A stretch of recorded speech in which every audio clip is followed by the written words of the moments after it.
Indulgers, welcome back for another recipe. Thank you for tuning in. This week we're going to be making dafaduka and dawa, also known as dawa jollof rice.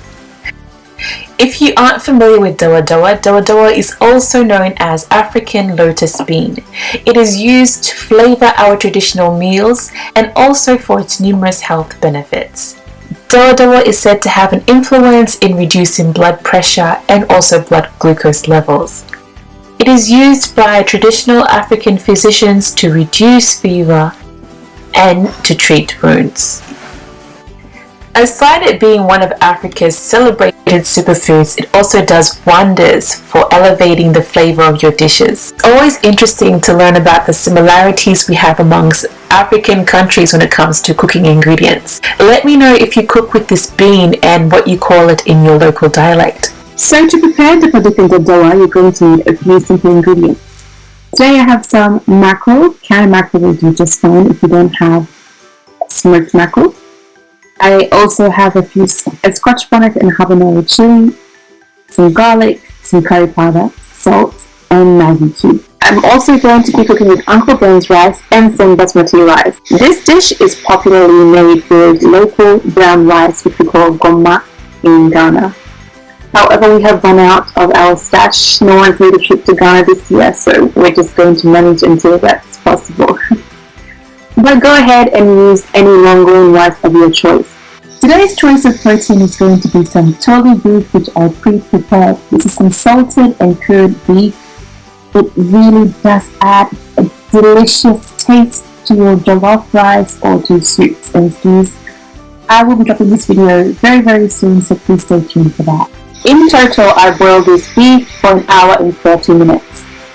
After 30 minutes of boiling, I would change the water and repeat the process 2 more times. Next, I crush some garlic alongside my habanero and scotch bonnet. Next, I'm going to add some oil into a pot, followed by my onions.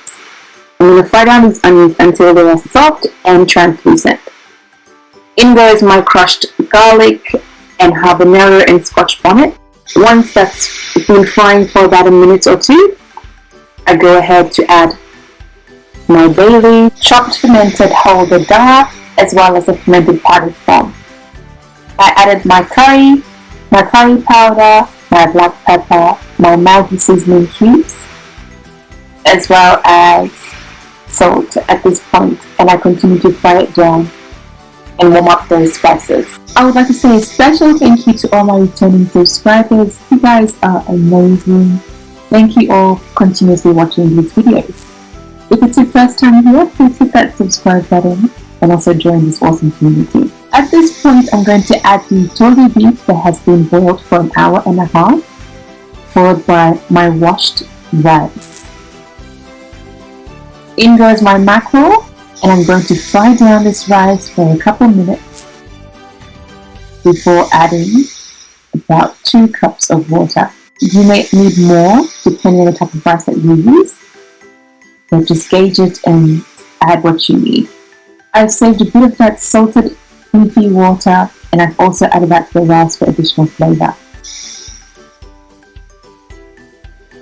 Once everything is well incorporated, I taste for salt and add any additional salt if I need it, but trust me, that extra beefy water will be plenty. So once that's done, I'm going to cook this rice for about 45 minutes to an hour on medium to low heat. Stir it every now and then if you want to avoid crusting at the bottom. I personally enjoy having some kunzu, as we call it, at the bottom of the pot. That's where all the flavor is at. Serve this rice by itself, or if you like, add a tomato and chili pepper blend, some sardines, or perhaps some shito. Thank you all for watching. I hope you enjoyed this video.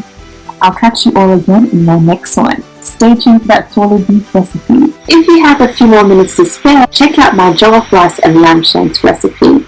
The link will be up in the corner and also in the description bar below. Until we meet again, take good care of yourselves, eat well, sleep well, and stay blessed.